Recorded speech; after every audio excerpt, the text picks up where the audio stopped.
গাজায় গণহত্যার জেরে ইসরায়েলের বিরুদ্ধে সোচ্চার বিশ্বের বিভিন্ন দেশ। দখলদার বাহিনীর আগ্রাসন বন্ধে নানামুখী চেষ্টা চালিয়ে যাচ্ছে সৌদি আরব সহ মধ্যপ্রাচ্যের দেশগুলো।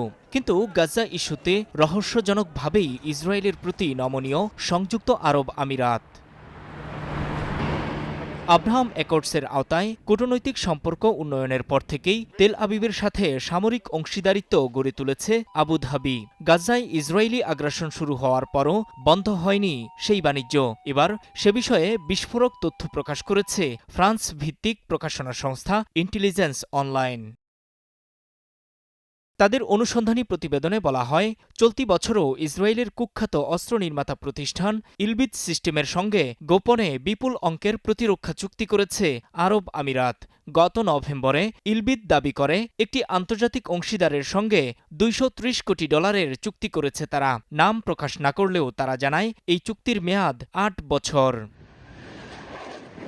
তবে ইন্টেলিজেন্স অনলাইনের দাবি এই চুক্তি হয়েছিল সংযুক্ত আরব আমিরাতের সাথে। প্রতিবেদনে বলা হয়, সামরিক ও বেসামরিক আকাশযানের নিরাপত্তায় ব্যবহৃত ইলেকট্রনিক ডিফেন্স সিস্টেম কিনতেই এ চুক্তি, যা পরিচিত যে মিউজিক এয়ারক্রাফট প্রোটেকশন সিস্টেম নামে। মূলত লেজার প্রযুক্তির মাধ্যমে আকাশযান লক্ষ্য করে ছোড়া ক্ষেপণাস্ত্র নিষ্ক্রিয় করতে ব্যবহৃত হয় এ প্রতিরক্ষা ব্যবস্থা। এদিকে আমিরাতের বিরুদ্ধে অভিযোগ রয়েছে তারা মধ্যপ্রাচ্য অঞ্চলের বিভিন্ন মিলিশিয়াকে সমর্থন দিয়ে আসছে, যারা গুরুতর মানবাধিকার লঙ্ঘনের সঙ্গে জড়িত।